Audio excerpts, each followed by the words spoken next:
Good afternoon and welcome to Younib TV News at 1. I am Elias Muchina. We will be bringing you the latest development stories from around the nation, including the state of the 750-kilometer Isiolo-Mandera highway, and also reports on what ensued in the National Assembly yesterday, where MPs launched an offensive attack on Rigathi Gachagua.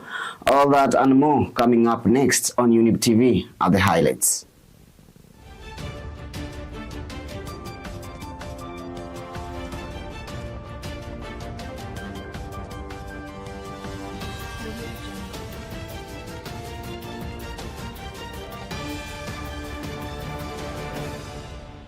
Contractor, nimeongea na jamii ya hapa, nafikiri kila kitu inaendelea vizuri. Nimesema ya kwamba barabara hii itaboresha usalama. You see the tattered clothes and things, he's lucky to be alive. And so we have one instrument, Constitution of Kenya 2010. Price that men are running helter-scared of one single man who has got no vote, who has nothing. Men, style up. Kuna karipoti kidogo ya kwamba ile wameimport is 10 times of what we produce, na ndio imefurand our market. Kwa hivyo vile kile tungetaka kuuliza serikali hasa ni ihort ama isimamishe kidogo importation. The bombers of Kenya, who is financing the construction of the bombers of Kenya, who is the office of the Auditor General going to supervise and to audit, because you have 3 committees here.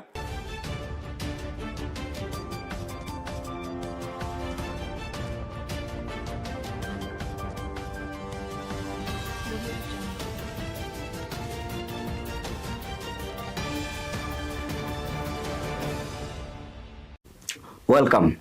To start us off, the government speeds up the construction of the Isiolo-Mandera Expressway. Efforts to open up northeastern Kenya to economic development are on track. The 750-kilometer road, which will cost 100 billion Kenya shillings, is now under construction and should be finished in 2 years.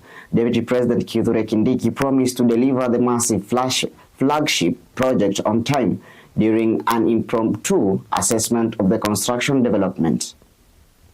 Contractor, nimeongea na jamii ya hapa, nafikiri kila kitu inaendelea vizuri. Nimesema ya kwamba barabara hii itaboresha usalama, pia itaboresha uchumi wa sehemu hii ambao kwa muda mingi imebaki nyuma kwa sababu ya kukosa miundo msingi sana ya barabara, lakini vile vile miundo msingi ya stima na network ya simu ama miundo msingi wa simu. Kwa hivyo hii barabara itatusaidia kumaliza uhalifu na kupunguza visa vya uhalifu, aidha wizi wa ng'ombe ama wale ile maneno ya ugaidi ambao walikuwa wanatega mabomu katika barabara ya ardhi. Sasa hii lami itaangamiza hiyo utumizi wa barabara kwa njia hiyo. Former Deputy President Rigathi Gachagua was accused by Suna East MP Junet Mohammed of encouraging post-election, sparking a continuous debate in Parliament. MP Junet sought for his prosecution and disqualification from public office.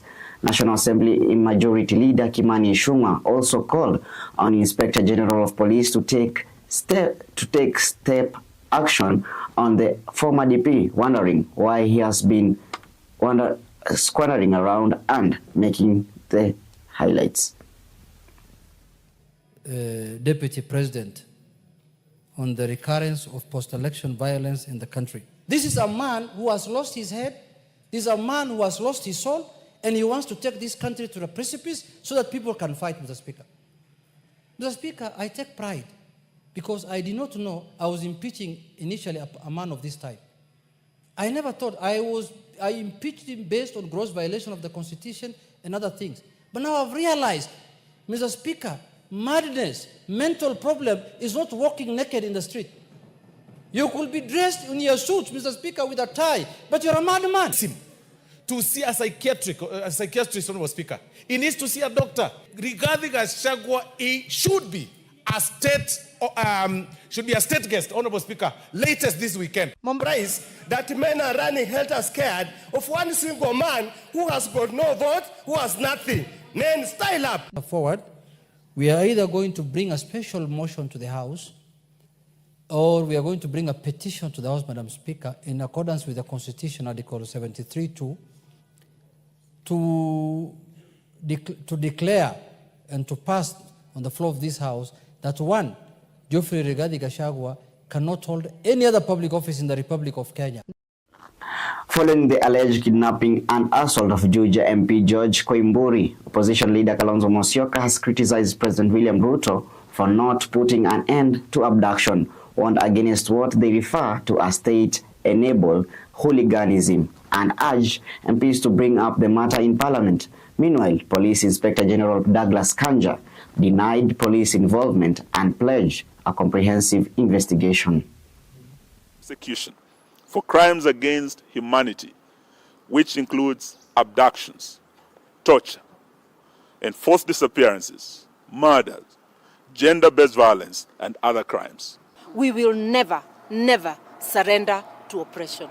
And we will succeed because no dictator in this world has ever succeeded against the will of a united people. Numbers KCJ 660P belonged to the Honorable Member of Parliament George Koimburi and was driven by one Frida Jerry, who was also the first responder at the alleged crime scene. The hospital did not disclose the nature of the treatment or the first aid administered, making it difficult to assess the extent of the alleged injuries.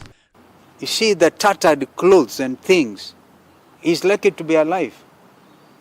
And so we have one instrument, Constitution of Kenya 2010. And all public officers, from William Ruto to the police constables, must know that be held accountable. Insufficient financing has made it difficult for the National Police Service to recruit during the last 3 years. This is according to Inspector General of Police Douglas Kanja. Kanja told the National Assembly Committee on Internal Security that hiring 10,000 officers would cost 6.3 billion Kenya shilling. A portion of the committee rejected a plan to digitize the hiring process. To recruit and train around 10,000 police officers, we need around 6.3 billion. So that means that we are down by around... You can repeat, what is the total requirement budget? The total requirement is... To do the 10,000, intended 10,000. To recruit and train 10,000. Yes. We need 6.3 billion. Okay. But what has been provided for is 2.9 billion. Okay. So we are down by around 3.5 billion officer to 450 people. That is actually the United Nations ratio. Currently, our ratio starts at 1 police officer to 509 Kenyans, meaning again we are off the mark. For the last 3 years, we have not carried out any recruits, not very far from us. We'll also be having a general election which comes after every 5 years. So again, it's also fair enough that we ensure that we have got adequate numbers that can be able to also support that exercise. Presented to us is cogent, but for Kenya in 2025, as Honorable Dido Raso, the MP for Saku, I will not support. My dear viewer, we are due for a short break. We'll be back with more stories. Don't touch that dial.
Welcome back. This is Younib TV News at 1. Citing persistence underfunding that impairs government audits, Auditor General Nancy Kadhungu has asked for an extra 1 billion Kenya shilling for the upcoming fiscal year.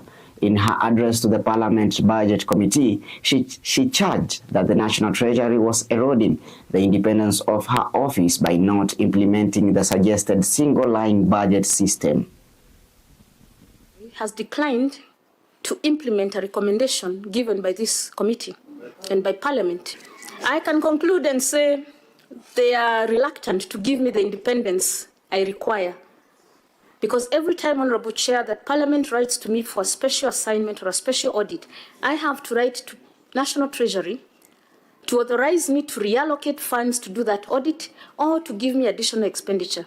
If I had one-line budget, I would immediately reallocate and commit. The bombers of Kenya, who is financing the construction of the bombers of Kenya? Who is the office of the Auditor General going to supervise and to audit? Because you have 3 committees here having ownership of it. And I also wanted to ask my brother Ndindi that relax, just relax. Let us do the budget within the framework that we have. You know, if you would like us to extend and ask things that really are not here, then it means you are basically playing politics. I would like to urge members not to avoid playing politics. Any question that I may ask regarding public resources is a relevant question. And number 2, let's not overstretch our mandate also to imagine that you can guide another member on how to answer or to ask questions. Honorable Nyambura, this is not a public baraza where you just arrive and you ask anything. You have to be guided by the Constitution. Rice farmers in Mutua, Kirinyaga County could lose almost 500 million shillings if the government does not step in and buy 500 metric tons of rice lying in the stores. The Mutua Rice Growers Multipurpose Cooperative Society, where they purchase their produce, has not yet paid the farmers, who are often busy on farms during the time planting for the upcoming season. According to the group that formerly supplied the government with a majority of its rice through KNTC, the quantity bought has decreased as a result of the government permitting rice import, which have oversupplied the market. Kama ya milioni 20 hivi, which is not enough. Na ile mchele tunauzanga hapa ni almost 800, almost a billion shillings. Ile tunaletewa hapa na wakulima. Ile mabaki ni mchele almost 500 million, have a billion, ambaye sijui nitauza namna gani.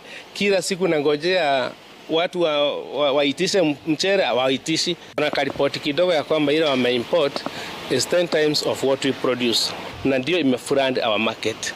Kwa hivyo kile tungetaka kuuliza serikali hasa ni ihort ama isimamishe kidogo importation ili watu wa Mutua waweze kuuza mchele yao. Alipangwa mwezi wa 5 na wa 6 na wakulima wanataka kununua mafertilizer na dawa za kuspray. Please kunja utuchukulie mchele wetu. Wakati President Kenyatta alikuwa mchele ulikuwa unanunuliwa na serikali na tulikuwa tunalipa mapema sana, lakini siku hizi imekwama kwa mastore. So society inajaribu kuuza kidogo. On matter sports, with 67 days to go, Confederation of African Football Secretary General Veron Mosengo Omba has allayed concerns that Kenya's CHAN host status is in doubt because of the speed at which preparations are being made in the nation. CHAN is expected to kick off in August this year, with Kenya co-hosting alongside Tanzania and Uganda. The top, everybody looking for this, the AFCON 2027 year. They are ready to come here, but if we don't deliver properly CHAN, people say that, well, I can waste my time in AFCON. Example in Kasarani. For those who have been there, you will realize that we have done the canopy, we fixed the seats, and many of the field-related issues are done. But we have other areas like VAR and many other equipment that needs to be fixed. And this morning we have also paid 400 million to the contractor so that they can fix some of the issues that are required. So the standard, when President Motsepe came, he put the standard over competition. You see, even AFCON in Cote d'Ivoire, they are still talking the quality of refereeing, of pitches, of organization, very high standard. If I say that someone forgot to connect the water in the toilet, for me it's not a good point. I cannot allow the competition to start for this. And you said this can fail the organization of the competition in 1 month? No. So this is the small thing, but for us, in some time in the past, we will say, okay, it's good, they can play tomorrow. For us, no. That's all for today's edition of Younib TV News at 1, and thank you for joining us. Stay tuned right here on Younib TV for more exciting shows and programs coming for you on your way. We'll be back with more updates in our subsequent bulletins. I am Elias Muchina, and have a great day. Goodbye.